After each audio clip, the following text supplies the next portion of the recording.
Hello everyone. Welcome back to another episode of Link to Success with Samrat.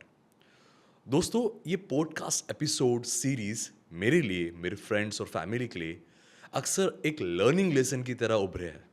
लेकिन आज के episode के लिए हम सभी excited because the topic is paranormal investigation. जी हाँ दोस्तों, लेकिन इस एपिसोड से पहले मैं आपको कुछ चीज़ें बताना चाहता हूँ. While shooting this episode we have to shot this episode twice. जी हाँ दोस्तों, हमने ये एपिसोड 2 बार शूट किया है. अगेन उसके कारण है कि जब हम ये एपिसोड शूट कर रहे थे तो अचानक से हमारे कैमरेस बंद हो गए. कभी किसी कैमरे की बैटरी ड्रेन हो गई, कोई हीटअप हो गया है. हमारे स्टूडियो में कई सारे लाइटिंग सेटअप लगे हैं. एंड ट्रस्ट मी, ये बनावट नहीं है. हमारे लाइट्स भी कभी कभी फ्लिकर कर रहे थे, कभी कभी बंद हो गए थे. आई नो आपके जहन में यह सवाल आ रहा होगा कि सम्राट आप तो झूठ बोल रहे हो, क्योंकि अक्सर लोग अपने वीडियोस को वायरल करने के लिए, उसकी इम्पोर्टेंस बढ़ाने के लिए स्क्रिप्टेड चीज़ें डालते हैं. बट ट्रस्ट मी, मैं ऐसा इंसान हो ही नहीं कि मैं आप तक कोई भी चीज़ झूठी ले आऊँ. इसी रीज़न की वजह से हमारे साथ जो घटा है, इसके छोटे छोटे क्लिप्स शायद मैं इस एपिसोड के पहले दिखाऊँ या आपको अभी देखने मिलेंगे. And trust me, it's not scripted. तो आइए शुरू करते हैं आज का episode with our paranormal investigator none other than mister Prateek Chimurkar. आज की बात है कि आज हम कैमरेज डिवाइसेस, हमारा जो भी मैक वगैरह है, पूरा सेटअप यहाँ पड़ा हुआ था. लेकिन आज न जाने क्यों बहुत दिक्कतें जा रही है. बहुत कभी हाँ, सभी डिवाइसेस है ना वो एकदम गर्म हो रहे हैं और उनकी चार्जिंग एकदम डाउन हो रही है. अभी मैंने सोचा था कि मोबाइल से शूट करता हूँ. मेरा मोबाइल अब तक चल रहा था, अचानक से इसकी मेमोरी फुल हो गई. अभी तक ये 2 कैमरा चल रहे थे, उसमें से ये कैमरा पहले बंद हो गया था, आपको मैंने पहले दिखाया था. अचानक से ये लाइट भी बंद हो गई. ये बहुत अच्छी कंपनीज की लाइट है, जैसे आप यहाँ पे देख सकते हो. बट सीरियसली ऐसे बहुत सारे आज एपिसोड शूट करने में बहुत डिफिकल्टी आ रही है. देखते कैसा होता है.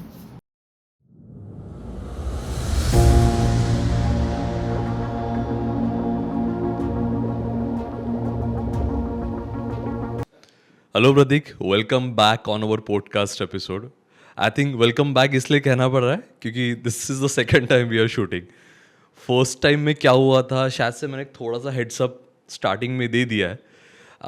बहुत से लोगों के शायद वो स्क्रिप्टेड लगेगा, लेकिन जो यहाँ पे मौजूद थे लोगों को, उनको तो अंदाज़ा लग गया होगा कि what was the thing. Correct? So that's why welcome back on our podcast. Thank you so much सम्राट फॉर इनवाइटिंग मी बैक.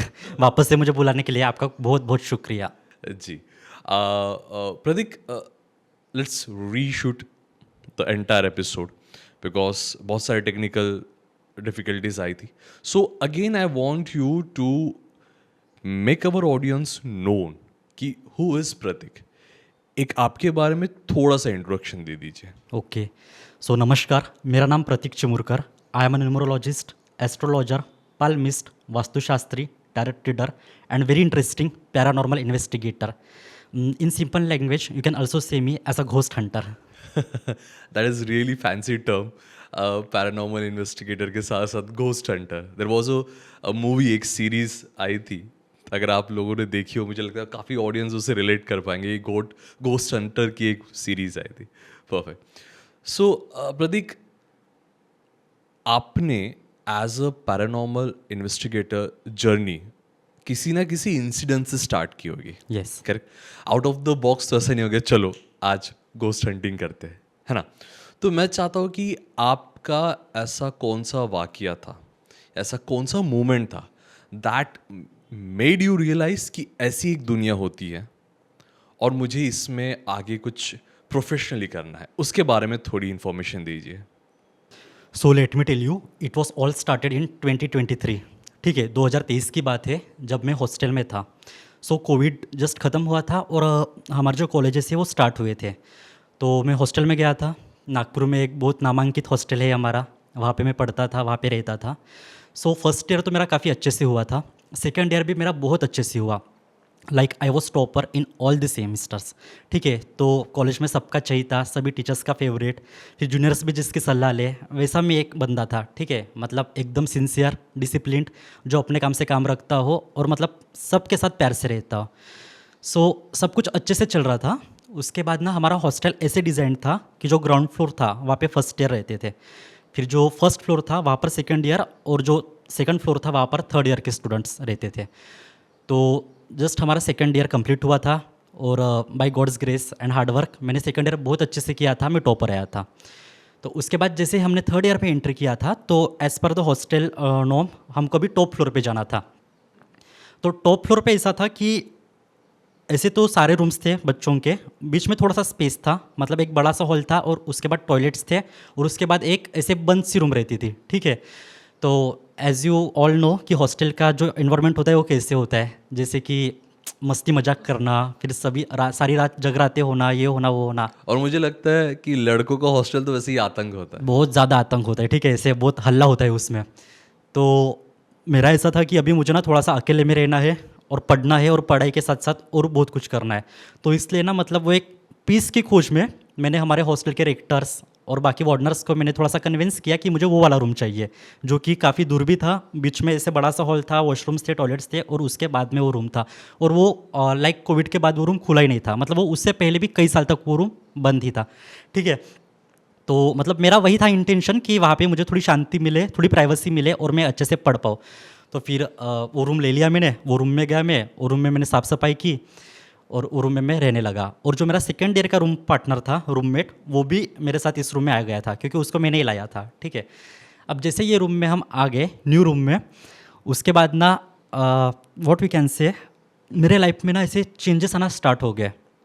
जैसे कि पहले के तो शुरुआत के 10-15 दिन अच्छे से ही गए, ठीक है, ऐसे प्लेन गए। उसके बाद ऐसे होता था, मुझे ऐसे अकेले रहना पसंद आता था बहुत ज़्यादा, मतलब बहुत ज़्यादा मुझे ऐसे लगता था कि मैं वो रूम में ही रहूँ, मतलब मैं ना कॉलेज जाऊँ ना मैं घर जाऊँ, मतलब लाइक 5 to 6 मंथ्स मैं घर पे भी नहीं गया था। तो मुझे वो रूम में रहना बहुत पसंद आता था, वो रूम से एक बहुत ज़्यादा लगाव हो रहा था मुझे। और उसके बाद जितना ज़्यादा मैं उस रूम से अटैच हो रहा था, उतना ही ज़्यादा मैं आउटर वर्ल्ड से, हॉस्टल से, कॉलेज से, बाकी सब लोगों से डिटैच हो रहा था। तो उसके बाद मुझे ऐसे फील हो रहा था कि ये रूम में मेरा सब कुछ है, और यहाँ पे ही मुझे अभी रहना है, और मुझे बस अभी यह मतलब वहाँ पे इतना मैं कंफर्टेबल हो गया था कि वो रूम मुझे बहुत बहुत बहुत ज़्यादा से पसंद आने लग गया था। अब उसके बाद मेरी जो चिड़चिड़पन है ना, वो धीरे धीरे धीरे धीरे बढ़ने लगी थी, ठीक है। जैसे कि मेरे दोस्त लोग हैं, वो कहीं घूमने जा रहे, मेरा मन नहीं हो रहा, और मैं उन पे चिढ़ रहा, मैं सब पे गुस्सा कर रहा। सब लोग मुझे पूछ रहे कि क्या हुआ, बट मैं किसी को कुछ नहीं बोल रहा। सबके साथ झगड़ा मतलब झगड़ा हो रहा मेरा, सबके साथ फाइटिंग्स हो रहे। जब मैं मेस में खाना खाने जाता था तो सभी बच्चे मुझसे दूर हो जाते थे। तो सब लोगों को ये लग रहा था कि शायद उसका ब्रेकअप हुआ है, या फिर शायद इसके साथ ऐसे फैमिली का कुछ मैटर होगा जिसकी वजह से थोड़ा सा डिप्रेशन में चला गया है। बट ऐसा कुछ भी नहीं था, मुझे नहीं पता रहा था कि ऐसा क्यों हो रहा है। मेरी चिड़चिड़पन्ना बहुत ज़्यादा बढ़ गई थी। दिन में ना मुझे बहुत नींद आती थी, और सारी रात एकदम मैं जागते रहता था, like night owl you can say. तो रात भर जागना और सारा दिन मतलब ऐसे सोकर रहना हॉस्टल में, कमरे के अंदर, तो ये मेरा ऐसा ना शेड्यूल बन गया था। उसके बाद ना धीरे धीरे मेरे हेल्थ पे इसका इम्पैक्ट होना चालू हो गया था। लाइक जैसे कि मेरी चिड़चिड़ तो पहले से ही बढ़ी थी, इसके बाद ना जैसे कि मे बी आप बोल सकते हो कि मेरी नींद नहीं हो रही थी, मे बी इस रीज़न की वजह से मुझे फीवर आना, हेड पेन होना, आइज पेन होना, थकान थकान से महसूस होना। थकान थकान से मुझे याद आया, मुझे इतनी थकान होती थी कि मैं कहाँ पे भी जाऊँ और बैठूँ तो मैं बैठे बैठे ऐसे चक्कर आके गिर जाता था, फिर लड़के आके मुझे से उठाते थे। तो ये लेवल तक चला गया था, एग्जॉस्ट हो गए थे बहुत ज़्यादा, मतलब ऐसे थकान मुझे महसूस मतलब होता था। उसके बाद ना जो मेरे सेक्सुअल डिज़ायर्स थे वो बहुत ज़्यादा बढ़ गए थे। मेरी नहाने की बिल्कुल इच्छा ही नहीं होती थी, मतलब मैं नहाता ही नहीं था 5-6 दिन कंटिन्यू। उसके बाद मेरी ब्रश करने की भी इच्छा नहीं हो रही, 2 से 3 दिन तक मैं ब्रश भी नहीं कर रहा, ठीक है। और ना मतलब मैं टॉयलेट जा रहा, वॉशरूम जा रहा, मतलब जितनी ज़्यादा गंदगी हो रही ना उतना मुझे अच्छा लग रहा। तो ये चेंजेस हुए हैं मेरे साथ, ठीक है, ये सब चीज़ें हुए हैं मेरे साथ। उसके बाद जो मेरे कुछ फ्रेंड्स थे उन्होंने मुझे बोला कि कुछ भी प्रॉब्लम होगा तो तू हमसे शेयर कर। नॉट ओनली फ्रेंड्स, हमारे रेक्टर्स और मेरे कॉलेज के कुछ टीचर्स, जैसे कि सबको पता था कि ये अपने कॉलेज का टॉपर है और ऐसा क्या हुआ, तो सब लोग मतलब ऐसे सब लोग ये ट्राई करते थे कि मैं उनके साथ थोड़ा खुलकर बात करूं, यानी क्या प्रॉब्लम है क्या जानने की प्रॉब्लम है। कोशिश कर। हाँ ऑफ कोर्स। तो ऐसा कुछ था ही नहीं, तो मैं क्या मतलब मैं उल्टा उन पर ही चिढ़ जाता था, ठीक है। तो फिर उसके बाद ना मेरे कुछ फ्रेंड्स ने मुझे बोला कि अपन थोड़ा डॉक्टर के पास चलते हैं, तो वहाँ पे थोड़ा सा तुझे शांति महसूस हो। तो हम काउंसलर्स के पास गए, हम डॉक्टर्स के पास गए। तो मैंने 2-2, 3-3 हज़ार के ऐसे टैबलेट्स 15-15 दिन के खाए हैं, ठीक है। उसके बाद ना मतलब डॉक्टर्स ने मुझे नींद की गोलियाँ दी, मतलब डॉक्टर्स की प्रिस्क्रिप्शन से मैंने लेना चालू किया, बट मैं वो भी लेता था फिर भी मुझे नींद ही नहीं आती थी। अब एक दिन क्या हुआ, मैं मेरे कमरे में बैठा हूँ, मेरे 2-3 दोस्त लोग आए हैं मुझसे मिलने, ऐसे बात करने, हम लोगों में लड़ाई हो जाती है और मैं मेरे बेड को ऐसे एकदम ऐसे खींच खींच के लेते ऐसे, हैं। मतलब ऐसे, और वो भी भारी बेड है हॉस्टल का, ठीक है, ऐसे आयन का बेड है, मैं उसको ऐसे पकड़ के ऐसे ज़ोर से मतलब ऐसे फेंक देता हूँ मतलब ऐसे उनके ऊपर ऐसे उनके साइड में ऐसे फेंक देता हूँ, तो वो लोग एकदम शॉक हो गए। इसके बाद में ऐसे हॉस्टल में बातें अफवाहें फैलना चालू हो गई कि इसके साथ कुछ तो भी बुरा हो रहा है, एक्सेट्रा एक्सेट्रा। फिर उसके कुछ दिन बाद छुट्टियां स्टार्ट हो रही थी दिवाली की, सभी बच्चे हॉस्टल से अपने घर चले गए। मुझे हॉस्टल छोड़ने का मन ही नहीं हो रहा था, मैं हॉस्टल पे ही था, तो थोड़ा सा हॉस्टल खाली हो गया। अब उसके बाद कुछ दिन बाद 3-4 दिन बाद ना मुझे मेरे हॉस्टल के रेक्टर बुलाते हैं और मुझे बोलते हैं कि प्रतीक तुमको हॉस्टल अभी खाली करना है। तो मैं बहुत ज़्यादा शौक था कि क्यों सर, ऐसे अचानक क्या हो गया कि मुझे हॉस्टल खाली करना है। तो वो बोलते हैं कि हम वो सब नहीं बता पाएंगे, बट तू बस 1 हफ्ते में हॉस्टल खाली कर। तो जैसे कि आपको पता है नागपुर में अगर अपने को बाहर रहना है रूम करके तो बहुत ज़्यादा एक्सपेंस है, ठीक है, और ऊपर से मतलब मुझे पापा नहीं है और मेरी मदर सिंगल पेरेंट है, तो मतलब इतना ज़्यादा खर्चा अफोर्ड करना हमारी बस की बात तो नहीं थी उस टाइम पे। तो मैंने सर को कन्विंस किया कि सर प्लीज़ मुझे एक मौका दीजिए और एटलीस्ट मुझे वो रीज़न बताइए कि जिस वजह से मुझे ये हॉस्टल खाली करना है। तो वो मुझे बोलते हैं ठीक है तू प्रिपेयर्ड है रीज़न जानने के लिए? Yes sir I am ready. तो वो मुझे ऑफिस में बुलाते हैं और मुझे सीसीटीवी दिखाते हैं, यही कोई रात 1:30-2 बजे का वो फुटेज था। तो वहाँ पे मैं देखता हूँ कि मैं रात के 1:30-2 बजे हॉस्टल में घूम रहा हूँ और वो भी न्यूड, मतलब कि नो अंडरवियर नथिंग, पूरा न्यूड के पूरा न्यूड में घूम रहा हूँ।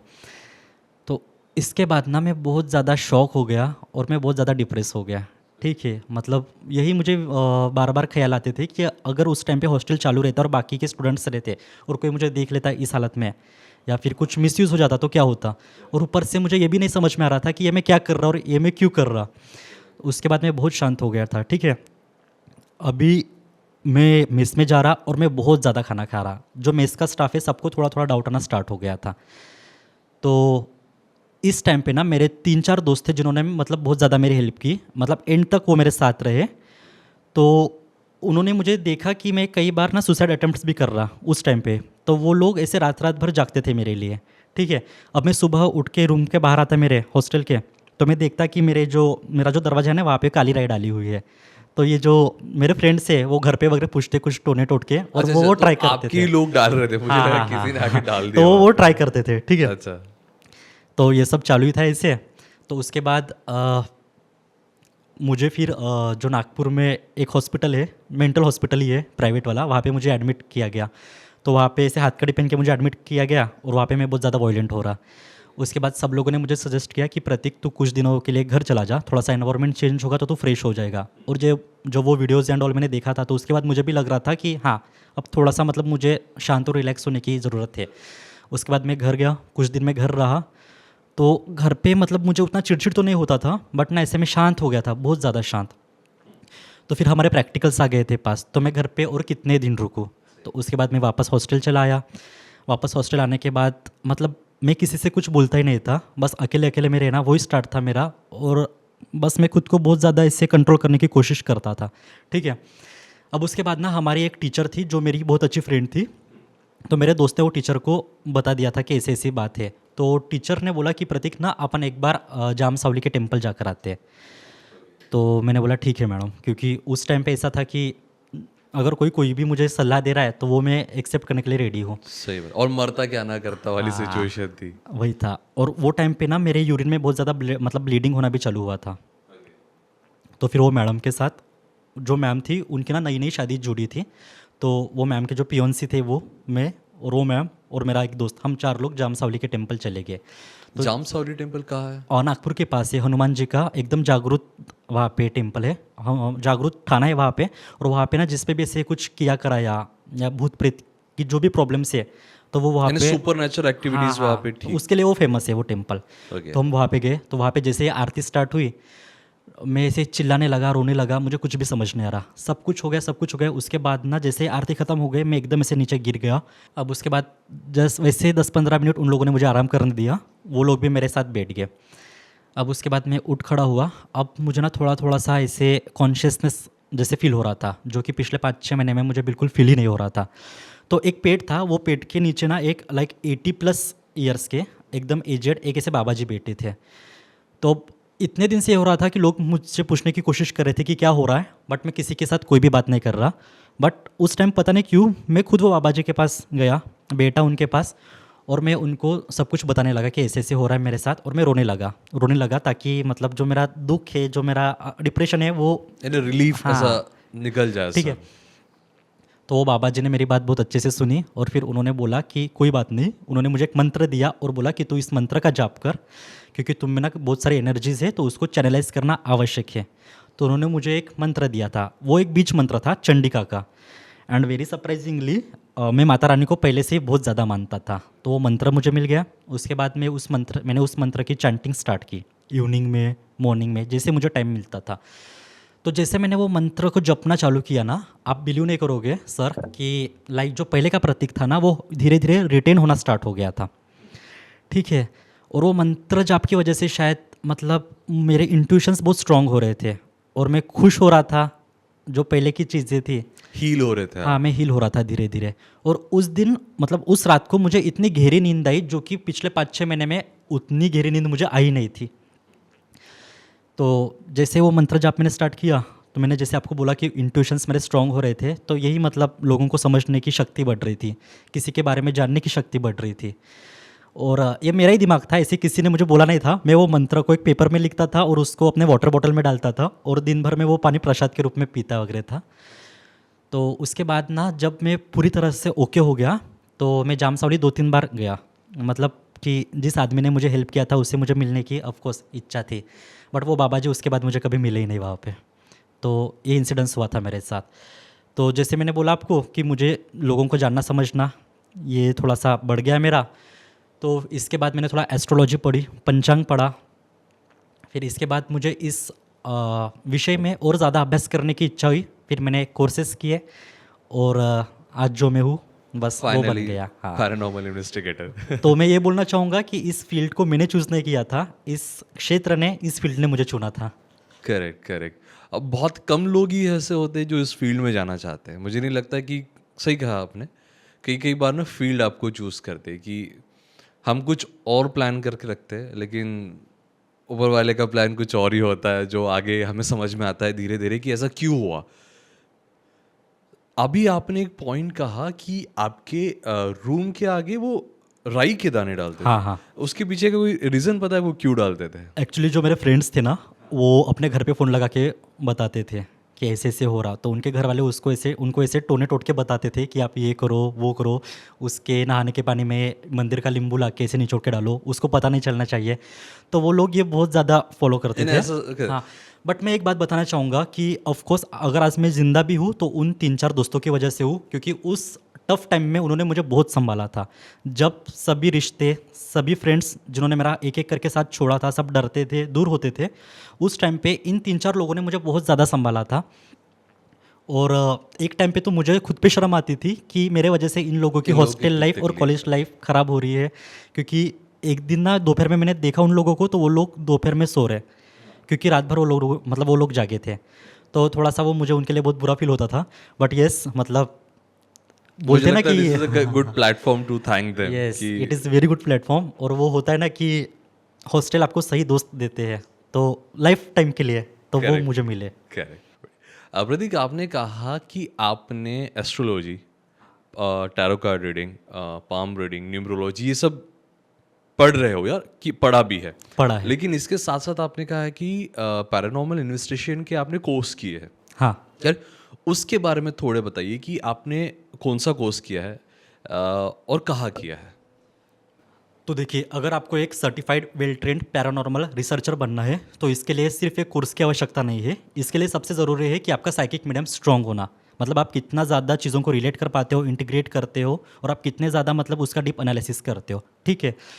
अब अगर आपको इस फील्ड में जाना ही है, सबसे पहले तो मैं बोलूँगा कि इस फील्ड में नहीं जाना चाहिए, किसी को भी नहीं जाना चाहिए। क्योंकि अगर आप एक बार चले जाते हो विदाउट अभ्यास, प्रॉपर स्टडी, तो इससे बाहर निकलना बहुत मुश्किल हो जाता है। अब जैसे कि आपने पूछा तो हमको क्या करना चाहिए, तो इसके लिए ना बहुत सारे कोर्सेस अवेलेबल है ऑल ओवर इंडिया। तो जहाँ से मैंने कोर्स किया है वो है IIPT पुणे, ठीक है, Okay. Indian institute of paranormal therapy Pune.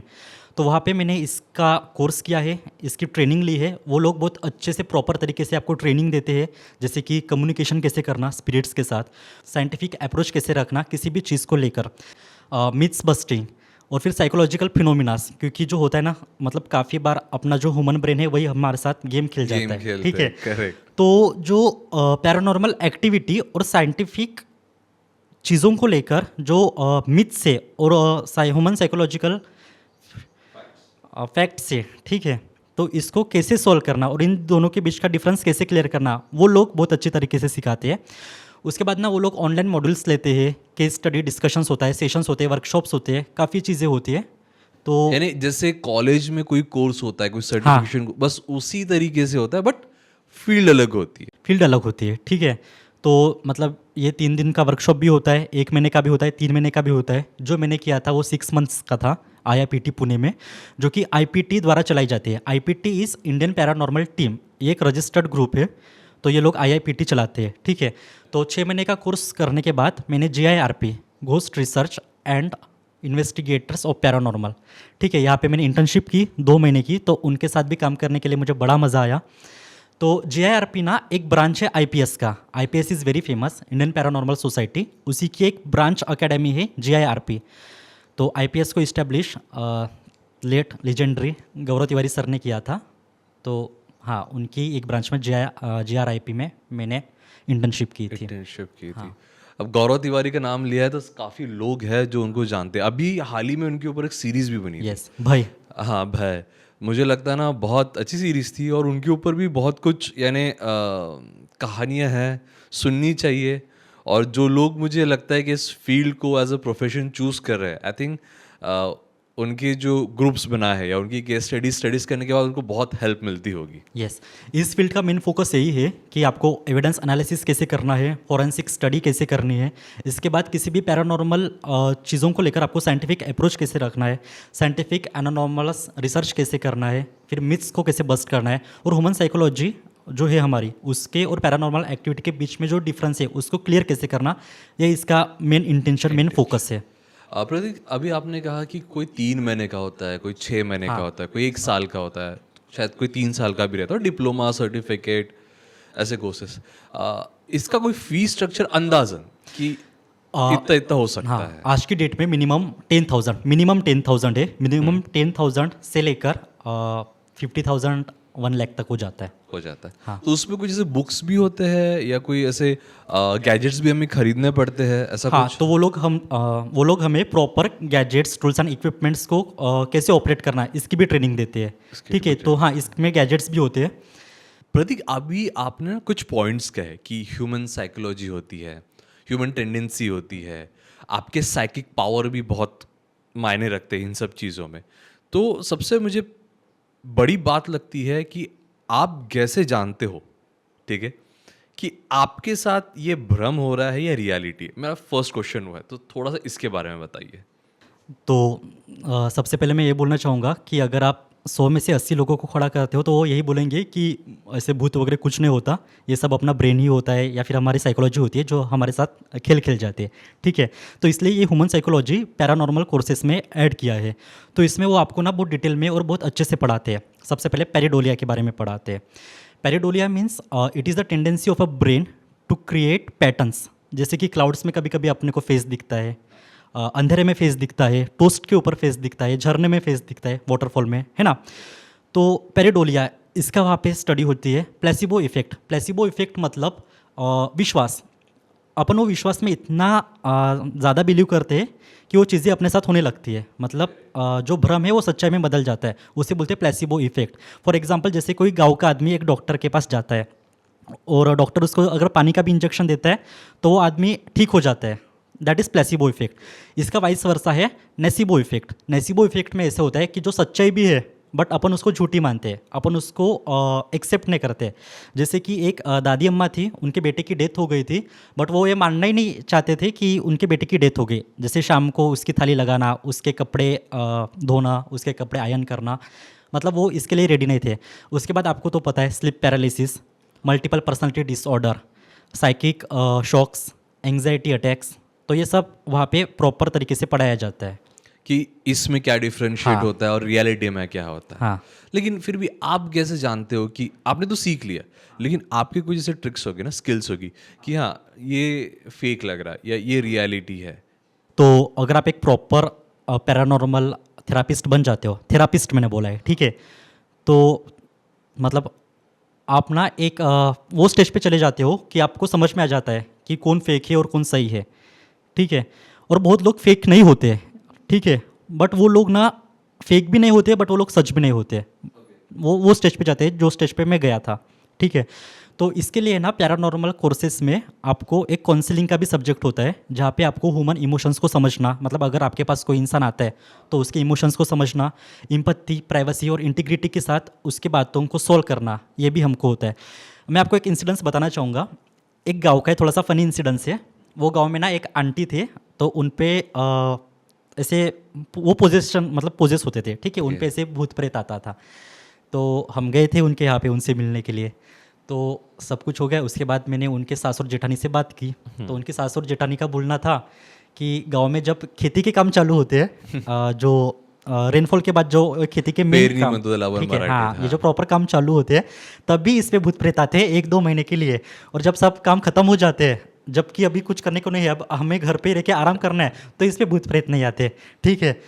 तो ऐसे काफ़ी केसेस होते हैं, बट उस टाइम पे ना उस इंसान को ट्रिगर करने की वजह उसको समझना है और उसको थोड़ा प्यार से सॉल्व करना है। तो ये सब वहाँ पे हमें ट्रेन किया जाता है। ट्रेन किया, सिखाता है। आई थिंक ये बहुत इंपॉर्टेंट होता है, क्योंकि जिस पे बीतती है वो उस चीज़ों को मानता है, हाँ। जिस पे अब तक नहीं बीती है वो उसको लाइटली लेता है, उस फिर इन चीज़ों का मजाक उड़ाता है। हाँ। तो मुझे लगता है ना कुछ कुछ चीज़ें होती है, जैसे स्पिरिचुअलिटी हो गई है या हॉन्टिंग साइटिंग हो गई है या अनदर थिंग्स। और बहुत लोग ऐसे होते हैं जो कि डिप्रेशन में जाते हैं और उनको लगता है कि उनके साथ कुछ हो रहा है या उन पे पोजीशन हो रहा या उन पे किसी ने कुछ किया कराया है, Correct, ठीक है। correct. तो अपने को वो केसेस भी उनके हिसाब से सॉल्व करना है, सॉल्व करना है। ठीक है। अपन उनको ऐसे ट्रिगर नहीं कर सकते कि, या फिर उनके से मजाक नहीं उड़ा सकते हैं कि ऐसा कुछ है नहीं, ये तुम्हारा नाटक है या ये है, क्योंकि वो स्टेज पे ना उनको किसी की बहुत ज़्यादा ज़रूरत होती है। तो एज अ थेरापिस्ट हमें उनकी वो मेडिसिन बनना है। मेडिसिन बनना, बहुत बहुत अच्छा थॉट है सर।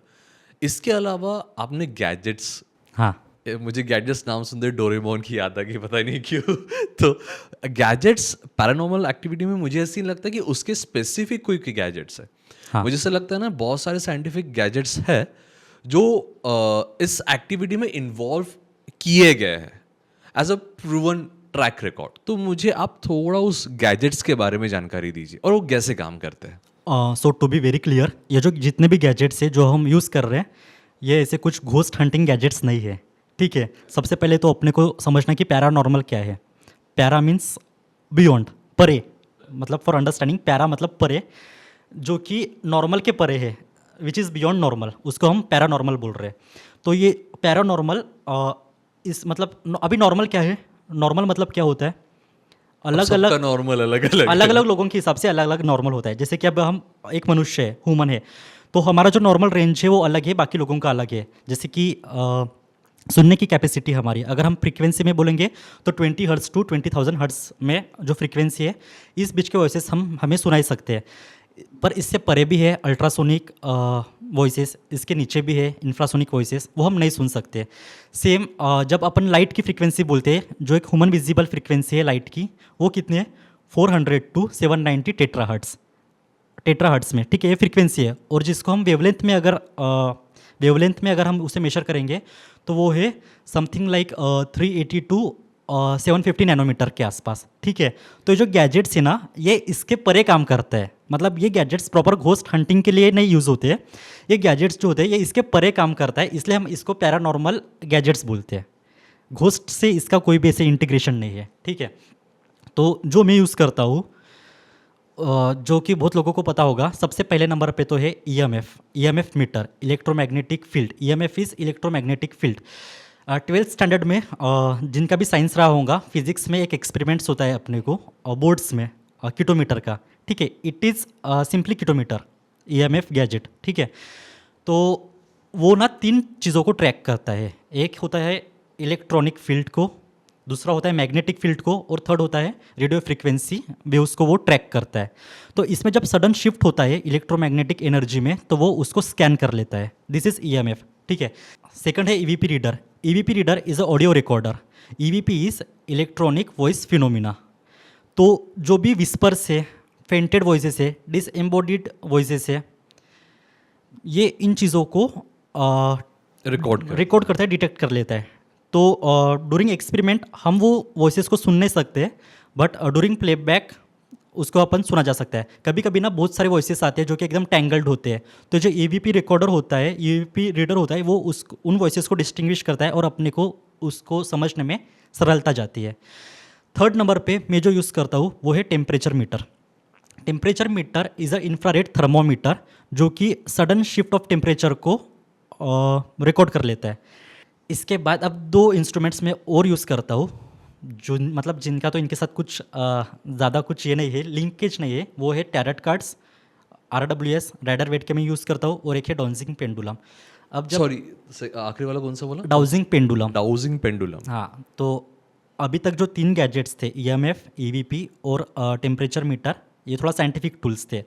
अब जो टैरट कार्ड्स और डाउजिंग पेंडुलम है, ये लोगों के अपने स्पिरिचुअल साइड होती है, ठीक है। तो हर डाउजिंग पेंडुलम या टैरट कार्ड जो होता है वो एक एनर्जी कैरी करता है। तो हाँ, मैं वो भी यूज़ करता हूँ।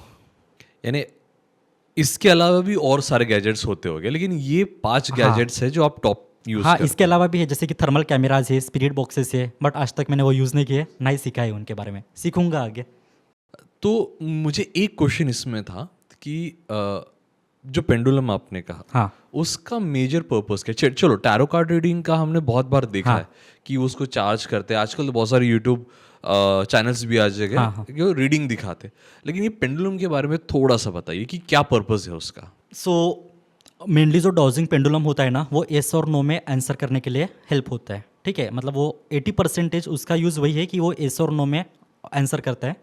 उसके बाद उसके द्वारा अपन हीलिंग भी कर सकते हैं।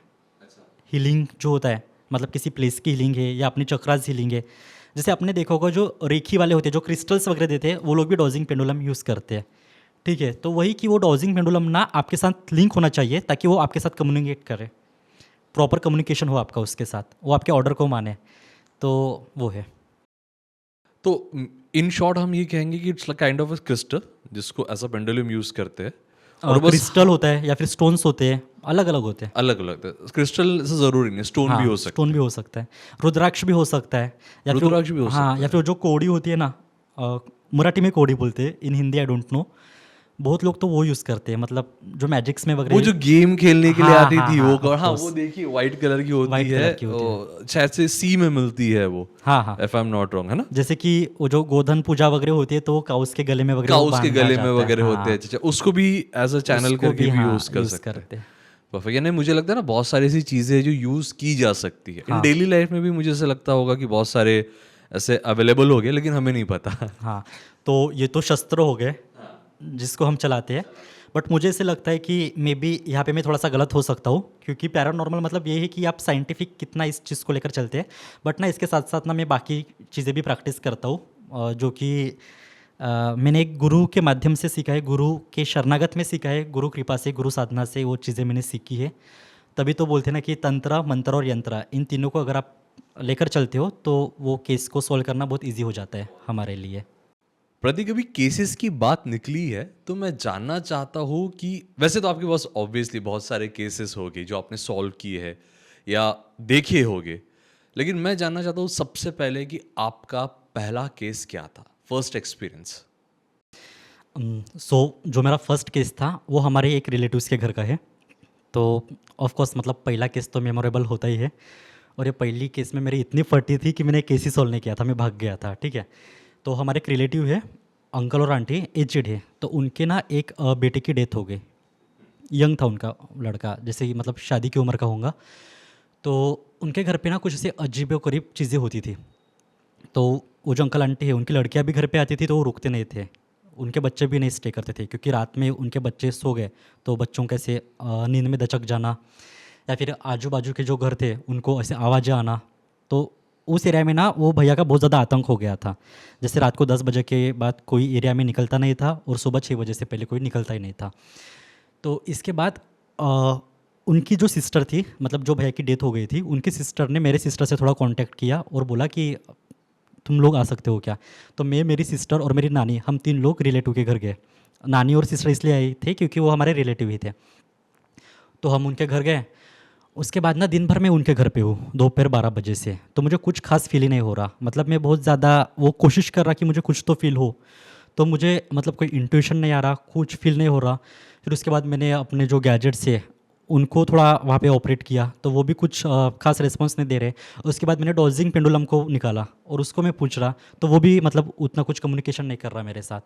फिर शाम ढलते ही खाना वगैरह हो गया हम लोगों का। फिर उसके बाद मेरी दीदी बोली कि मैं यहाँ पर नहीं सोऊंगी। वो घर से ना थोड़ी दूर पे हमारे दूसरे रिलेटिव का घर है, हमारे मतलब लाइक चचेरे मामा मामी, दीदी उनके घर पर चली गई सोने के लिए। मैं और नानी जिनके घर हम आए हैं केस सॉल्व करने के लिए, उनके घर पे रुक गए। तो अब रात के 11:30 बज गए, बेड पे है, मतलब एक बेड ऐसे दीवार से लगा हुआ है, वहाँ पे मैं और मेरी नानी हम दोनों हैं, और अंकल और आंटी दोनों दूसरे सेपरेट सेपरेट बेड पे लेटे हुए हैं। इसके बाद ना लगभग करीबन 12:30 बजे के आसपास धीरे धीरे मेरी भी आँख लग गई। अब जैसे मेरी आँख लग गई, ऐसे नहीं कि मैं एकदम गहरी नींद में चला गया था, बस इनिशियल स्टेज पे था। मुझे ऐसे फील हुआ कि मेरे बेड के नीचे से ना कोई ऐसे ठोक रहा। तो शुरुआत में ना उसकी फ्रीक्वेंसी थोड़ी सी कम थी, ठीक है। अब वो नॉक करना, अब धीरे धीरे उसकी फ्रीक्वेंसी बढ़ गई नॉक करने की। अब जैसे वो हो गया ना, मुझे अचानक से ऐसे मैं क्लिक हो गया और मैं मतलब ऐसे उठ गया। बेड पे मैं उठा हुआ वो, ठीक है। अब वो फिर भी वो नॉक ही कर रहा, मतलब मैं उसको एक्सपीरियंस कर पा रहा, वो नॉक ही कर रहा। मुझे डर लग गया, अब मैं सोने का नाटक कर रहा, ठीक है। मतलब मैं जानकर भी अनजान बन रहा, ऐसे बोलते हैं ना कि अगर उनको पता चला कि मैं जाग गया तो पता नहीं वो क्या हावी हो खेल जाएगी क्या आप खेल पे। खेल लेंगे मेरे साथ। तो इसलिए मैं नाटक कर रहा सोने का। अब जैसे ही उनकी वो फ्रीक्वेंसी और ज़्यादा बढ़ रही ना, अब मेरा मतलब इतना ज़्यादा मुझे डर लग रहा अभी। मैंने मेरे नानी के ऐसे नानी सोए हुए हैं, मैंने नानी के साइड में से मेरा फेस को छुपा लिया और नानी के ऊपर मैंने ऐसे हाथ डाला और मैं ऐसे नानी को मैंने पकड़ लिया, क्योंकि मुझे मतलब मेरा डर अभी बढ़ रहा था। तो जैसे मेरा हाथ उस साइड पे से चला गया, लाइक अब वहाँ पे बेड का एंड है, यहाँ पे नानी है, बेड का एंड है, तो किसी ने ना मेरा हाथ ऐसे पकड़ लिया, ठीक है। तो जैसे ही उसने मेरा हाथ पकड़ा ना, मैंने ऐसे हाथ फड़फड़ाना चालू कर दिया, ठीक है। तो छुड़ाने दोनों की हाँ, कोशिश कर छुड़ाने रहे की थे आप। कोशिश कर रहा, दोनों हाथ से उन्होंने मेरा हाथ पकड़ लिया। तो ऐसे मतलब मैं बोलने की कोशिश कर रहा, बट मुझसे बोला नहीं जा रहा। बट ऐसे करके करके करके करके ना, मतलब एक आधे मिनट के बाद ना, मतलब मुझे ऐसे लग रहा है कि मैं डेथ को छूकर वापस आ रहा, क्योंकि वो अंदर से ना मैं ब्रीथिंग ले पा रहा, ना कुछ हो रहा मेरा साथ। तो फिर उसके बाद ना मैं ऐसे हड़बड़ाने लगा, तो मेरी नानी को जाग आ गई। जैसे नानी उठी, मैंने ऐसे हाथ, जैसे नानी उठ गई ना, मैंने ऐसे ऐसे हाथ को धक्का दे दिया और हाथ ऐसे छुड़ा लिया। जैसे मैंने मेरे हाथ को धक्का दे दिया था, मेरा हाथ उस पर्टिकुलर पर्सन के फेस को टच हुआ था, जो कि वो बेड के नीचे था। तो उनकी जो बियर्ड थी ना, वो मेरे हाथ में थोड़ी थोड़ी ऐसे रुध गई थी। उसके बाद दीदी को फ़ोन किए, उन लोगों ने मुझे पानी वगैरह पिलाया, दीदी आ गई। तो वो लोग साफ देख पा रहे थे, मेरे हाथ में ना एक पुराना वाला कलवा पहना हुआ था, ठीक है, रेड कलर का। तो उसके ना ऐसे धागे धागे निकल गए थे। यानी उतने हाँ जोर से हाँ पकड़ा था हाँ, मतलब उसने। वो एक्चुअली में उसने वो पकड़ा था हाथ, ऐसे नहीं कि वो मेरा भ्रम था, ठीक है। तो अभी तो इतना डर लग गया था मुझे उसके बाद मैंने वो सॉल्व करने की या वो घर पे ठहरने की मेरी मतलब इच्छा नहीं हुई, क्योंकि हमें ये पढ़ाया था कि जो स्पिरिट होते हैं ना, वो आप पे फिजिकल अटैक कभी नहीं करते। बट ये हुआ मेरे साथ, और वो भी पहले ही केस में हुआ पहली केस में तो पहले ही ऑब्वियसली केस में कोई हुआ, भी डर हाँ। जाएगा। तो ऐसे पढ़ाया जाता है कि वो अपने माइंड को इन्फ्लुएंस करते हैं, बट फिजिकल अटैक नहीं करते। बट मैंने तो वो एक्सपीरियंस लिया, मेरे हाथ मतलब वो may be first and last physical attack वाला एक्सपीरियंस था। बट मेरा हाथ उसने पकड़ा था और मैंने उसके फेस को भी टच किया था। उसके बाद मुझे पता चलता है कि जस्ट डेथ के 1-2 दिन पहले उन्होंने अपनी शेव करवाई थी, कि उनको वही कि शादी के लिए लड़के देखने जाना था। तो हाँ, जो शेव के बाद जो होती है ना, जो बियर्ड आती है, जो रुत, हाँ, तो वो मेरे हाथ में से थोड़ी सी रुत गई थी। आपने भी कहा कि फिजिकल अटैक नहीं करते स्पिरिट्स, लेकिन हमने बहुत सारे कहानियों में देखा है, मूवीज तो मैं बहुत ट्रस्ट नहीं करता कि उसमें बड़ा चढ़ा के बताते, लेकिन जिन्होंने एक्सपीरियंस किया है कि नहीं किसी ने पकड़ लिया था, किसी ने मार दिया था, या हमारी गाड़ी खराब होगी, तो ये फिजिकल में आता है, ये नहीं आता है। एक्चुअली जो स्पिरिट्स होते हैं ना, इसे पढ़ाया जाता है कि वो फिजिकल अटैक नहीं करते। बट जो कि मेरे साथ हुआ है, मैं उसका मतलब लाइव एग्जांपल हूँ। मैं तो बिलीव करता हूँ कि वो अटैक करते हैं। हमें तो यही पढ़ाया गया था कि वो आपके माइंड को इन्फ्लुएंस करेंगे, ये करेंगे। मतलब ऐसे वो चीज़ें करेंगे, बट वो करते तो है, करते तो है ना। करते तो मुझे है। लगा कोई पावरफुल एंटिटी होगी या बहुत हाँ, यानी इविल टाइप एंटिटी होगी, वो शायद उसमें या इन्वॉल्व फिर ये होते भी हो होंगे। सकता है कि उसने मेरे माइंड को इन्फ्लुएंस किया होगा या भ्रम पैदा किया होगा हाथ पकड़ने का। बट मुझे नहीं लगता कि इतना स्ट्रांग भ्रम होगा कि मैंने उसके फेस को वगैरह टच किया था, है ना? करेक्ट करेक्ट, वो भी तो दीवार में तो ऐसा कुछ होगा भी नहीं कि। हाँ, हाँ। चलो ये नहीं, पहला इंसिडेंट जो सॉल्व पहले नहीं इंसिडेंस हुआ, जो पहला सॉल्व नहीं केस था किया लेकिन मैंने, जो है। हाँ। प्रतीक, अब मुझे उस केस के बारे में जानना है जो आपने सॉल्व किया है और आपको लगता है कि ये थोड़ा ट्रिकी भी केस था। ठीक है, तो वो पहला केस तो वैसे हो गया जिसको हमने आधा-अधूरा छोड़ दिया था, ठीक है? अब सेकंड टाइम में ऐसा हुआ था ना, चंद्रपुर के एक भैया है जिनका यहाँ पे फ़ोटो स्टूडियो है, तो उनकी वाइफ़ ना प्रेग्नेंट थी, लाइक 3-4 मंथ्स, ठीक है? तो उनके साथ ऐसे अजीबो-गरीब चीज़ें होना स्टार्ट हुई थी, वो दीदी के साथ। जैसे वो दीदी को बुरे-बुरे सपने आना, फिर उनके पैरों में बहुत ज़्यादा दर्द होना, फिर धीरे-धीरे ऐसे हुआ ना कि उनका चिल्लाना, शाउटिंग, पोजीशन ये सब होने लगा उनके साथ। वो बिल्कुल खाना नहीं खाते थे, जो टैबलेट्स लेना पड़ता है प्रेगनेंसी के टाइम पे, वो सारे टैबलेट्स वो फेंक देते थे। लड़ाई झगड़ा करना भैया के साथ, ठीक है? अब ऐसे धीरे-धीरे वो भैया के साथ लड़ाई झगड़ा करते थे और फिर ज़ोर-ज़ोर से चिल्लाते थे। तो वो भैया भी समझ रहे थे कि ये कुछ तो भी अनहोनी सी चीज़ें हो रही है इनके साथ। तो उसके बाद जो उनके हाउस ओनर थे, उन्होंने वो भैया को बोला कि ये इस सिचुएशन में तो इसको आप अकेले घर पे रखना is not safe because she is pregnant, और आप दिन भर काम के लिए जाते हो तो इनको यहाँ पे देखना अच्छा नहीं है। ऊपर से आप हमारे घर पे रेंट से रहते हो और ये ऐसे इतने ज़ोर-ज़ोर से चिल्लाएगी, रोएगी और आजू-बाजू वालों को आवाज़ जाएँगी, डिस्टर्बेंस क्रिएट होगा, तो वो भी एक अच्छा एक इम्प्रेशन नहीं रहेगा। और शायद लोग कुछ गलत ही समझेंगे। हाँ, ठीक है। तो इसलिए फिर वो भैया ने वो दीदी को उनके मायके में छोड़ा। मतलब उनका ऐसा था कि मायके में लोग इनकी केयर भी करेंगे और ये थोड़ा-सा फ्रेश भी हो जाएँगे वहाँ पे, और दिन भर मैं तो हूँ नहीं इनकी केयर करने के लिए। तो फिर वो दीदी को उनके मायके ले जाया गया। तो वहाँ पे वो दीदी का ना ऐसे शाम वगैरह हो गए तो उनका वो पोज़ीशन स्टार्ट होता था, ठीक है? ऐसे बहुत अजीबो-गरीब, बुरी-बुरी चीज़ें उनके साथ हो रही थी। अब एक दिन क्या होता है ना, वो दीदी शी इज़ प्रेग्नेंट, ठीक है? सॉरी। अब क्या होता है ना कि वो लोग उनके मायके में, ऑफ कोर्स वो गाँव वाले लोग थे, तो वो ऐसे कि तांत्रिक लोगों को, थोड़ा सा ऐसे झाड़ना फूकना वाले लोगों को बुलाते थे, मौलवी को बुलाते थे और करते थे जो भी करना है। तो उन सब चीज़ों के बाद भी वो दीदी के साथ ना ऐसे कुछ इम्प्रूवमेंट्स नहीं आ रहे थे उनके हेल्थ में या फिर जो उनके साथ हो रहा था उन चीज़ों में। तो मतलब एक म्यूचुअल है हमारे पहचान वाले, उन्होंने मुझे बताया इनके बारे में, फिर वो भैया ने मुझे कांटेक्ट किया और बोला कि बस आप एक बार देख लीजिए कि ये सब क्या है, क्योंकि हम लोगों ने तो बहुत ज़्यादा पूजा पाठ, जादू टोना सब हमने आजमा लिए हैं, बट कुछ कोई खास कुछ हो नहीं रहा। तो फिर मैंने बोला ठीक है। अब मैं गया वो दीदी को देखने, मेरे एक भैया के साथ, उन्हीं की गाड़ी से हम गए थे। तो जैसे हम वो दीदी को देखने गए ना, सबसे पहले तो वो दीदी ऐसे बेड पे पड़ी हुई थी। उनकी सिचुएशन देख के मुझे बहुत ऐसे बुरा लगा, क्योंकि उनकी हालत बहुत ज़्यादा ख़राब हुई थी। उनके साथ उनकी मम्मी और घर की 2-3 लेडीज़ भी थी। तो बहुत ही मतलब वो एक ये था कि मतलब मुझे उन पे एक इमोशनल, हाँ। इमोशनल ये हुआ था, ठीक है। बट वो दीदी ना बहुत चिड़चिड़ कर रही थी और वो मुझ पे बहुत ज़्यादा चिढ़ रही थी। ऐसे नहीं कि मैं उनको पहचानता हूँ, वो पोजेस भी नहीं हुई थी नॉर्मल। इसमें भी वो बोल रही थी कि इसको क्या क्यों बुलाए, ये क्या यहाँ पे नया तमाशा करना है, इतने तांत्रिकों को बुलाए उन्होंने कुछ नहीं कर पाया, ये लड़का क्या कर पाएगा, ऐसे ऐसे वो बोल रही थी। तो हमने बोला कि ओके दैट इज़ ओके, ठीक है। अब मैं और जो मेरे साथ भैया आए थे, हम थोड़ा घर के बाहर रुके, लोगों के साथ ऐसे बात कर रहे हैं, नॉर्मल बात कर रहे हैं। तो उनके घर के अंदर ना थोड़ा सा आवाज़ हो गया। तो जैसे आवाज़ हो गया, मैं और भैया अंदर गए देखने के लिए। तो आप बिलीव नहीं करोगे, मतलब जो मैंने देखा ना वो बहुत ज़्यादा डेंजर था। मतलब कवेलू का घर है, तो वहाँ पे ना एक ऐसे ऊँट होता है जिसको मयाल बोलते हैं, करेक्ट ठीक है। करेक्ट। तो वो मयाल के ऊपर और वो कवेलू में ज़्यादा स्पेस नहीं होती है, बस ऐसे 3 फिंगर्स आपके जा सकते हैं, उतना स्पेस होता है, ठीक है। और वो दीदी ऊपर से प्रेग्नेंट है और वो 8 फुट ऊपर है, ठीक है, 8 से 10 फुट होगा वो।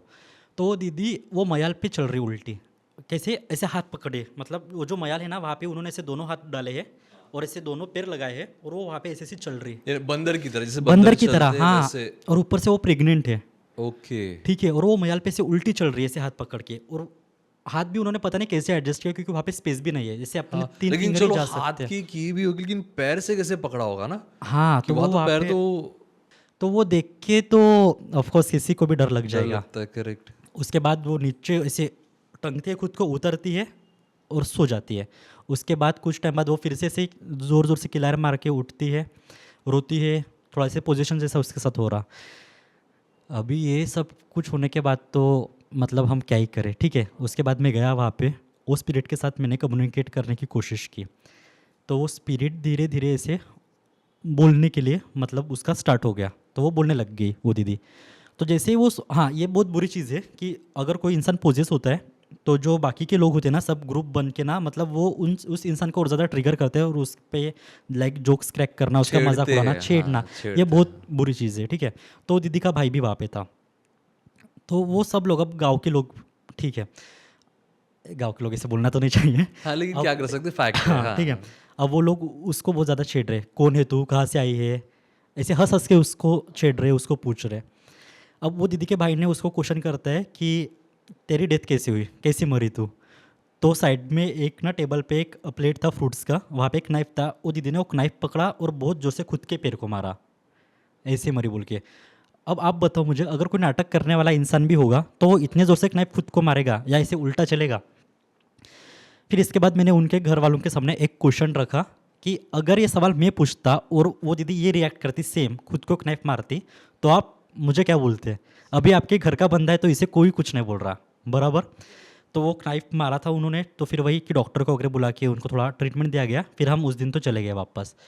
फिर कुछ दिन बाद वो भैया हमको फ़ोन लगाकर हमको बताते हैं कि वैसे वो पोजीशन पोजीशन में ऊपर टेरेस पे चली गई थी। उनके घर पे ना आगे हॉल के ऊपर टेरेस था और पीछे से कबेलू थे, ठीक है। टेरेस पे गई और वो टेरेस से कूद गई ऐसे पैरों के बल, ठीक है। उसके बाद ना उसके दोनों पैर एकदम इंजर्ड हो गए, उससे चला भी नहीं जा रहा था, एकदम सूजन आ गई। फ्रैक्चर होने के बाद जो स्वेलिंग्स वगैरह होते हैं वो सब हो गया। तो उसको मतलब 3-4 दिन तक चला भी नहीं हुआ था। फिर एक दिन मतलब वो दीदी की मम्मी और मौसी वो दीदी को टॉयलेट में ले जाते हैं, मराठी जो है अपना, ठीक है, इंडियन इंडियन टॉयलेट, टॉयलेट। हाँ। उसमें मतलब उसको बैठना भी नहीं जा रहा, उसको धीरे धीरे ये करते हैं तो बेबी जो है वो गिर जाता है टॉयलेट में। इतना वॉशरूम छोटा में। बेटी, हाँ, और वो भी एकदम रैबिट या फिर माउस की तरह, जैसे कि ओवल शेप होता है ना फेस का, इतना सा बच्चा वो यानी जब गिरता वो है। पॉटी करने वॉशरूम में गए, हाँ, ऐसे वो थोड़ी झुकी है क्योंकि उससे बैठना तो नहीं जा रहा, तो वो हाँ, बेबी ऐसे गिर जाता है, गिर जाता बेबी है, सैक के साथ। बेबी सैक के साथ गिर जाता है। और it was in shape of rabbit like and हाँ, मतलब माउस ऐसे टाइप। ओवल शेप, मतलब वो जो था, वो जो एम्ब्रियो था वो फुल्ली तरह से डेवलप नहीं हुआ था, बट इतना छोटा, ठीक है। अब उसके बाद हमने बोला कि और उनको 2-3 दिन का आराम करने दो, 2-3 दिन नहीं, कम से कम 1 महीने का तो उनको आराम करना ही चाहिए। बट उनके साथ चीज़ें कुछ ऐसे हो रही थी कि 8-10 दिन में हमको वापस से उनके पास जाना पड़ा। उसके बाद ऐसा हुआ कि वो दीदी अभी थोड़ी सी नरम हुई थी। जैसे पहले वो नॉर्मल इसमें भी मुझ पे बहुत चिढ़ती थी ना, अब वो नहीं चिढ़ रही मुझ पे, क्योंकि ठीक है, अब इतना कुछ हुआ उनके साथ हाँ, तो वो क्या ही फेस कर करेंगे। चुके कोई।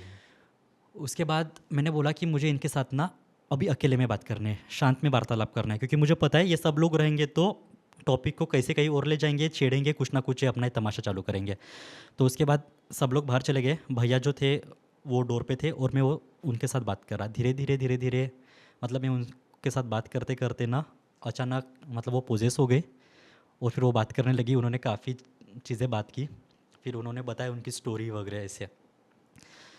तो उसके बाद मतलब बातों बातों में मैंने वो केस को सॉल्व किया था, ऐसे कुछ खास किया नहीं था। उन्होंने बोला कि मैं ये गांव से हूँ, तो फिर वो गांव भी हम लोग गए थे, भैया भी आए थे, वो दीदी के हस्बैंड, दीदी का जो भाई है वो भी आया था।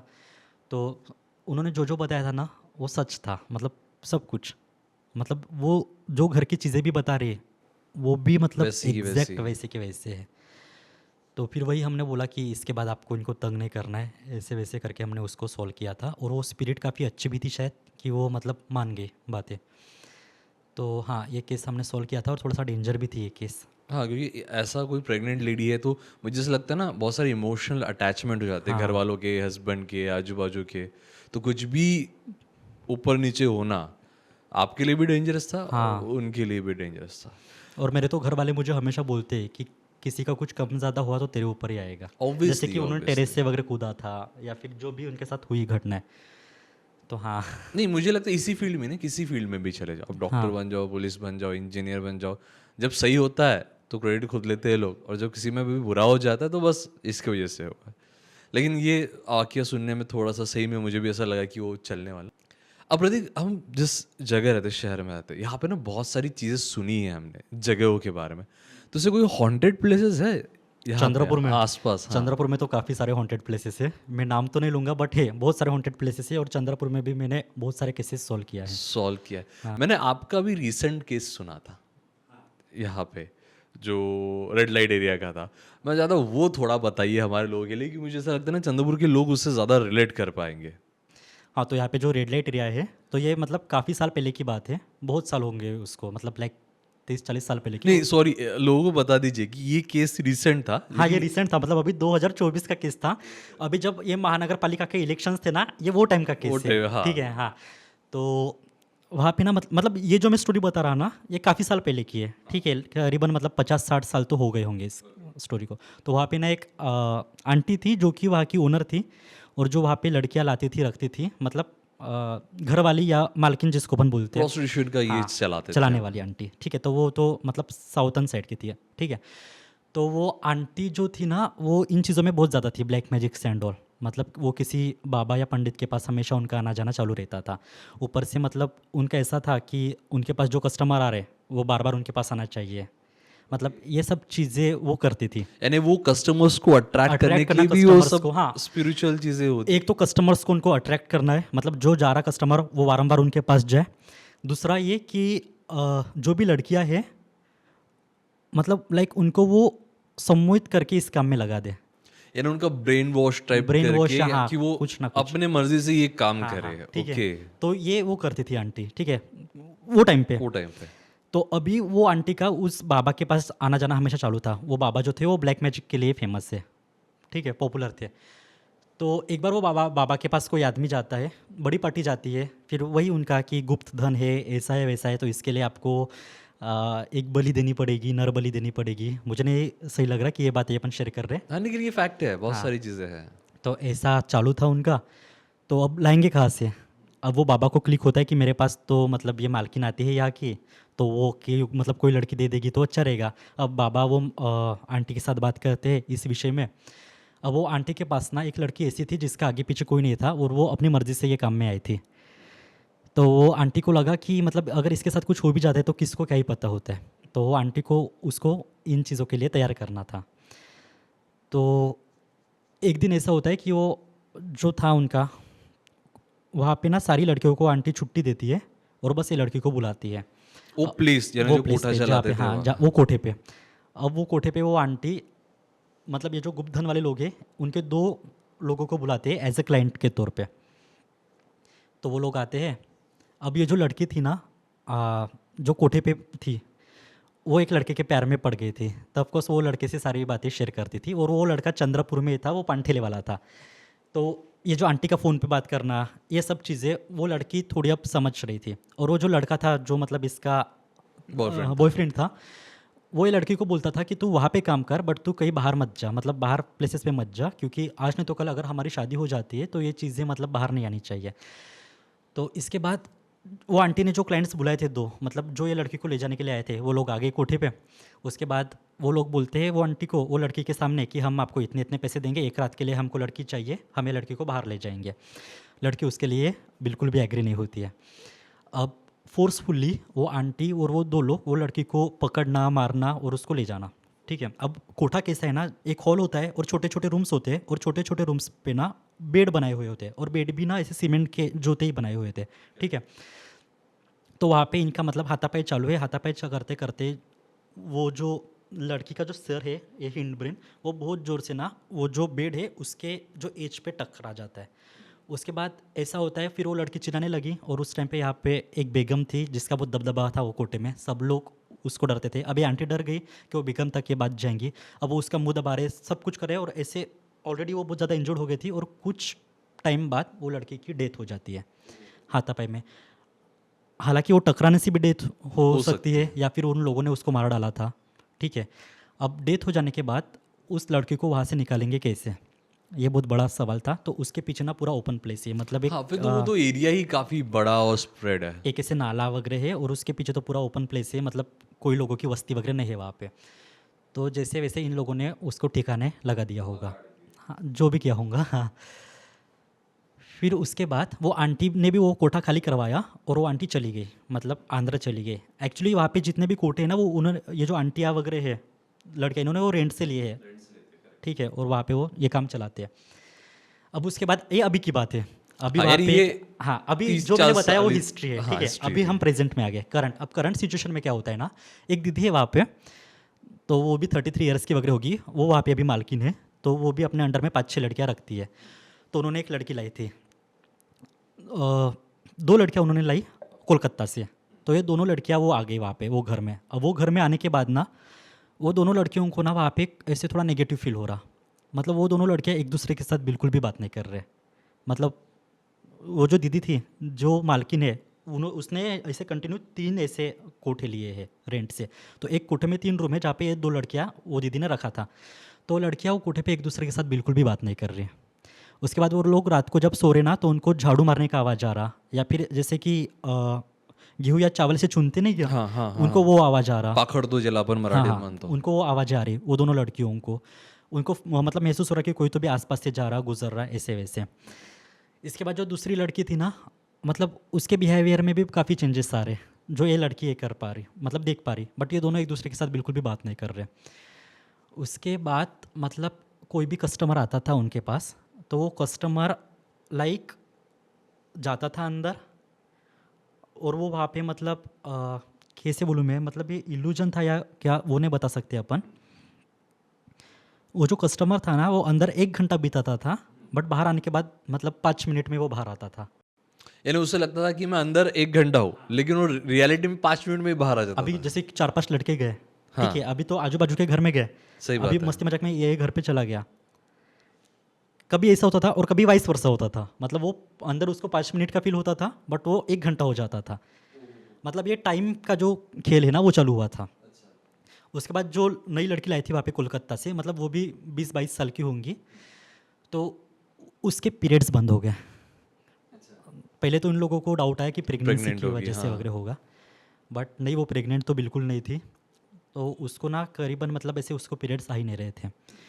उसके बाद वही कि उसको मतलब बहुत ज़्यादा थकान महसूस होना, या फिर जो चेंजेस नॉर्मली होता अपन है, ये हाँ. करते, नींद नहीं आना, ये सब होते थे। फिर वो लड़कियों का ना वहाँ पे दोपहर का टिफ़िन जाता था।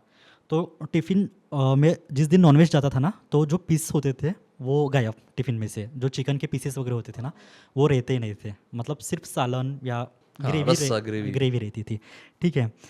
अब इसके बाद ये चीज़ें जैसे होना चालू हो गई ना, अब ये लड़की थोड़ा वॉयलेंट होना चालू हो गई थी।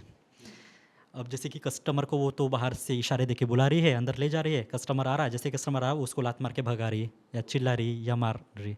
उसके बाद वो जो दीदी है मालकिन, वो सब चीज़ें समझ रही है, और लड़के भी अब उसके पास जाना डर के वजह से कम कर रहे हैं, क्योंकि हम जा रहे 5 मिनट में निकल रहे, 1 घंटा हो रहा, 1 घंटे में निकल रहे, 5 मिनट हो रहे, मतलब डर बैठना शुरू ये हो क्या गया चालू हो लोगों गया में, है हाँ. इनके यहाँ पे।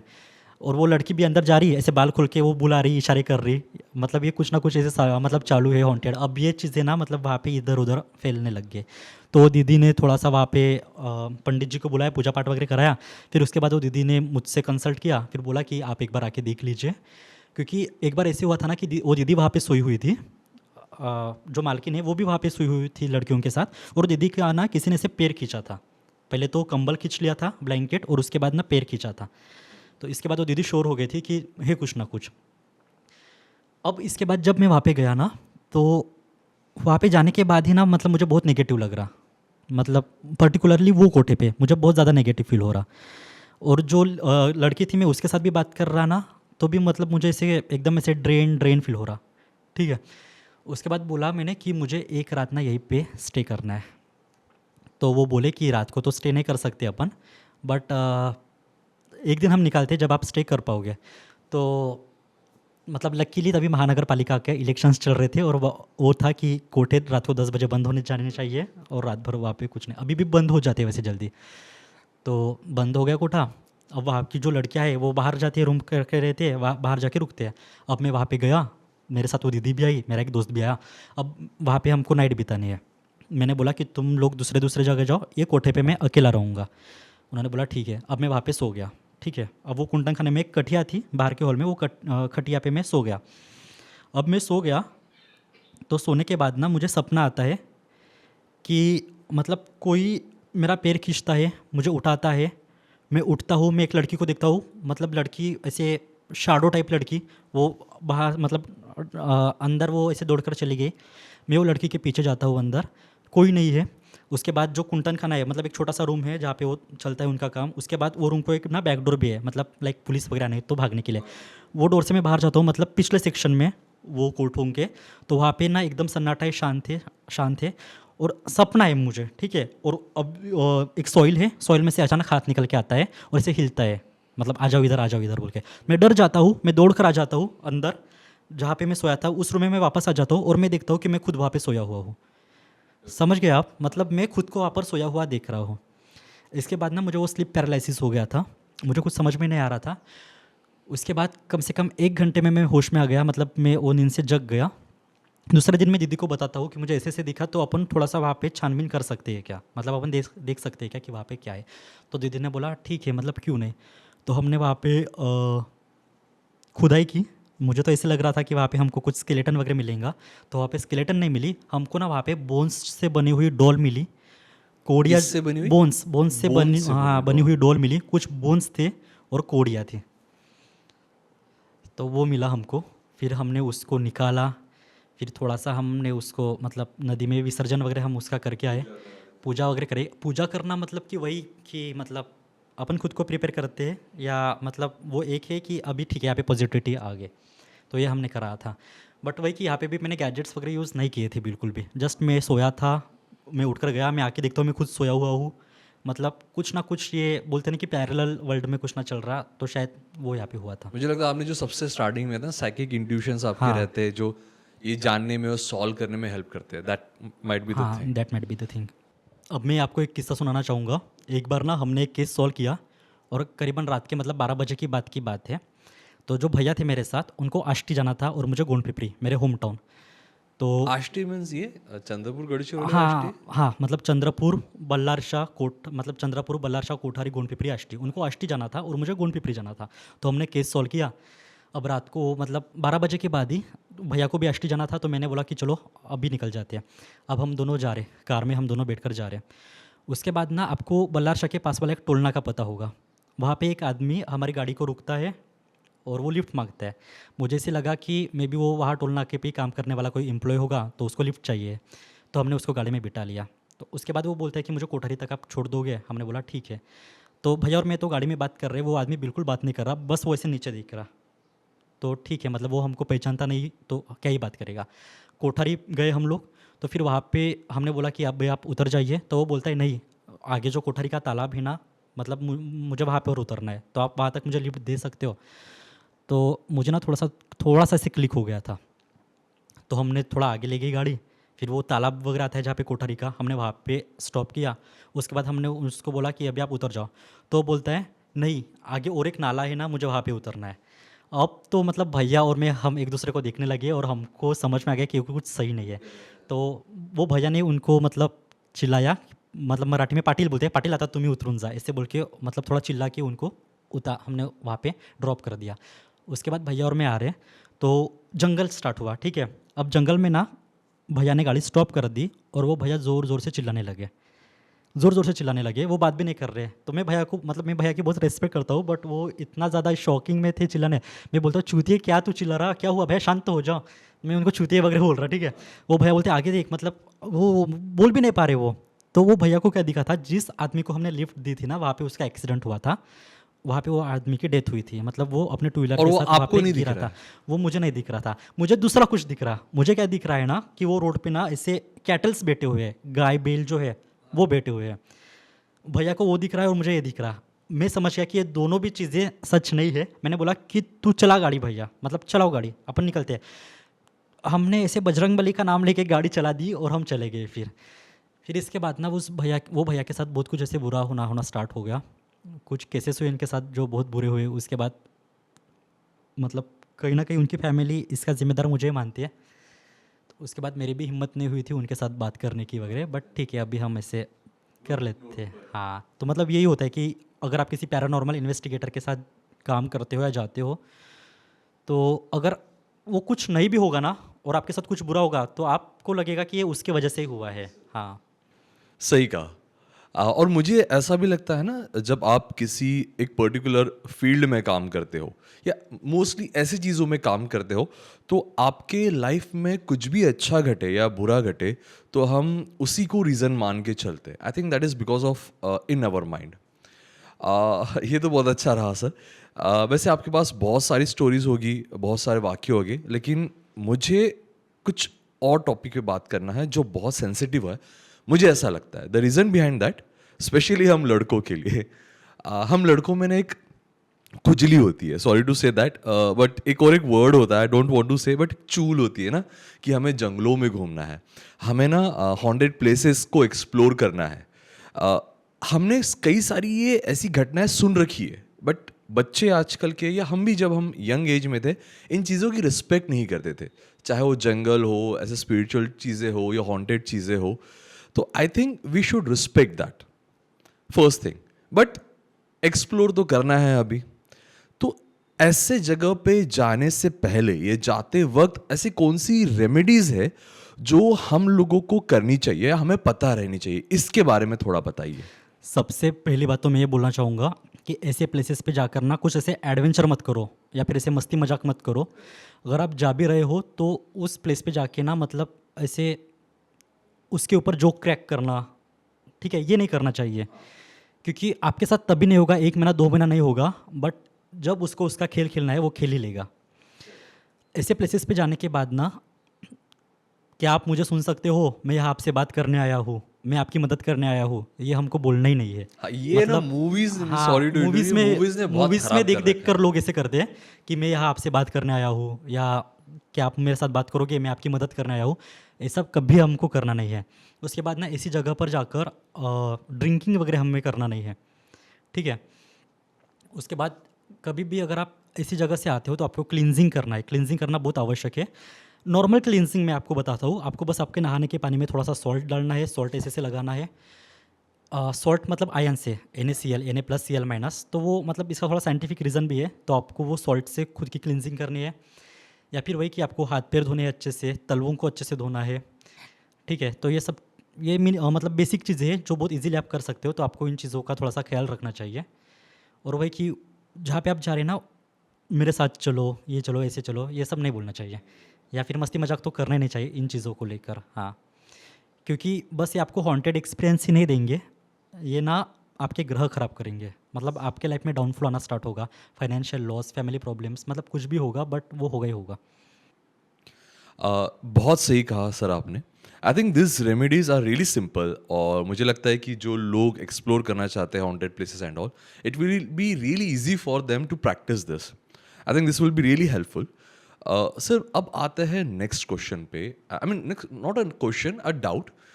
हमने अक्सर बहुत सारी चीज़ें सुन रखी है कि अब हॉन्टेड प्लेसेस पे जाते हो तो ऐसे फील होता है, वैसे फील होता है, टेम्परेचर ड्रॉप हो जाता है, etcetera etcetera etcetera. But as a individual, अगर मैं हो या कोई कॉमन पीपल है जिनकी साइकिक पावर शायद उतनी स्ट्रांग भी ना भी हो, फिर भी ऐसे कोई सिम्टम्स बताइए कि हाँ, जब हम ऐसी जगहों पे जाते हैं और आपको अगर ऐसा फील होता है या ऐसा कुछ दिखता है, so this is really negative और डेंजरस, और and we should not explore more in that particular area. ऐसी कुछ चीज़ें बताइए या सिम्टम्स बताइए। तो अगर सिम्टम्स की आप बात कर रहे हैं ना, तो ऐसे कुछ पर्टिकुलर सिम्टम्स नहीं है, क्योंकि ये ज़रूरी नहीं कि जो मेरे साथ होगा वही आपके साथ होगा, या फिर भैया जो महसूस करेंगे वही कोई और महसूस करेगा, ये बिल्कुल ज़रूरी नहीं है, ठीक है। अब जैसे कि मूवीज़ में वगैरह दिखाते हैं, और ऐसा काफ़ी बार होता है कि वहाँ पे टेम्परेचर का सडन ड्रॉप हो जाता है, या फिर टेम्परेचर सडन बढ़ जाता है। कभी कभी ना आपके गले में एकदम ऐसे गरम गरम हो जाता है, शिवरिंग होती है आपकी बॉडी में, ब्रीथलेसनेस होता है। बट सबके साथ ये नहीं होता है, मतलब हाँ, मतलब जिसके साथ होना है उसके साथ ये होता है, सबके साथ होगा ये ज़रूरी नहीं है। सबके सिम्टम्स अलग अलग होते हैं, और काफ़ी लोगों को ऐसा होता है कि एकदम नेगेटिव से नेगेटिव जगह पर भी हो जाए तो भी उनको नॉर्मली फील होता है। प्रतीक, बहुत अच्छा कन्वर्सेशन रहा अब तक। मुझे लगता है काफ़ी स्टोरीज आपके पास भी होगी, but again because of time constraint हम उतनी स्टोरीज नहीं ले पाएंगे। लेकिन आखिरी में मैं आपसे कुछ सवाल, कि आपको हमारे डिस्ट्रिक्ट के आसपास, वैसे तो हमने बहुत सारे टॉप महाराष्ट्र में हॉन्टेड प्लेसेस देखी है, टॉप इंडिया में देखी है, तो आपको कैसा कैसा लगते हैं कि चंद्रपुर डिस्ट्रिक्ट के आसपास के टॉप 5 हॉन्टेड प्लेसेस? सबसे पहले तो मैं बोरमाड़ा घाट के बारे में बताना चाहूँगा, जो कि गढ़चिरौली के पास में है। 20-22 साल पहले ना वहाँ पे ना पूरा गांव जल गया था, 2 दिन तक जला था। गाय बैल से लेकर जो राइस हस्क के ढीक होते घर सब जल गए थे। तो वो बहुत ज़्यादा हॉन्टेड है, मतलब वहाँ पे कोई भी ऐसे इजीली एक्सपीरियंस कर सकता है अगर आप रात को अगर जाओगे वहाँ पे। देन सेकंड नंबर पे मैं बोलूँगा गढ़चिरौली के ही पास, मतलब थोड़ा सिटी से बाहर एक ना हॉस्टल है, मतलब वो बिल्डिंग तो भी बंद पड़ी हुई है। वहाँ पे 13 स्टूडेंट्स ने सुसाइड किया था, तो वो भी बहुत ज़्यादा हॉन्टेड है। उसके बाद देश पांडे चौल नागपुर का। अब जो मैं चौथा स्पॉट बताऊँगा वो लोगों को काफ़ी ऑकवर्ड लगेगा, क्योंकि मतलब वहाँ पे तो बहुत लोग रहते हैं दिन में, ऐसा वो पूरा बिजी है स्पॉट। एसटी वर्कशॉप पता है आपका? एसटी वर्कशॉप पता है आपको तुकुम में? मतलब एक रोड जो कि ताड़ोबा जाता है, दूसरा रोड जो कि वो बीजम कार्मेल जाता है, और Academy की एक तरफ अपने जाता यहाँ सिटी से जाते हैं। तो वो जो टी पॉइंट मतलब वाई पॉइंट है वहाँ पे, जो तिकड़ा है वहाँ पे, वो चौक, वो ना मुझे थोड़ा सा अजब लगता है। तो ऐसे कुछ स्पॉट्स है। तो ये थे महाराष्ट्र के हमारे आसपास हमारे आसपास के ये, ऐसे तो बहुत सारे हैं, मतलब चिचपल्ली के पास भी एक स्पॉट है, या फिर अपने चंद्रपुर में भी ऐसे काफ़ी सारे बंगलोज है। मैंने आपको बताया था back to the camera, correct ठीक है, हम जिनका नाम नहीं ले सकते नहीं वो ले भी सकते, हॉन्टेड है। हाँ हाँ, तो ऐसे तो बहुत है, बट हाँ मतलब जो ज़्यादा मुझे लगते हैं वो है ये ये गिने है। चुने। हाँ। परफेक्ट। तो आई थिंक इससे बहुत सारे लोगों को नई चीज़ें पता चली होगी, लेकिन इससे प्लीज़ प्लीज़ प्लीज़ दूर रहिए। जैसे कि हमने भी एक्सपीरियंस किया है, पहले एपिसोड को शूट करते वक्त बहुत सारी दिक्कतें आई है। बहुत सारे फ्यूचर में भी हमें अब तक भी मुझे फील हो रहा है कि कुछ ना कुछ कहीं ना कहीं गलत है, but still we are shooting this, तो इससे दूर रहिए। लेकिन बहुत जल्द आपने मुझे प्रॉमिस किया था कि आप मुझे एक हॉन्टिंग एक्सपीरियंस कराएंगे।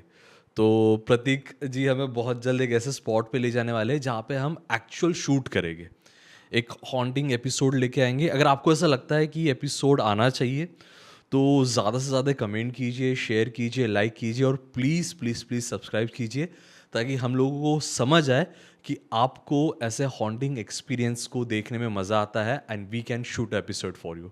Till then, thank you for watching, stay tuned.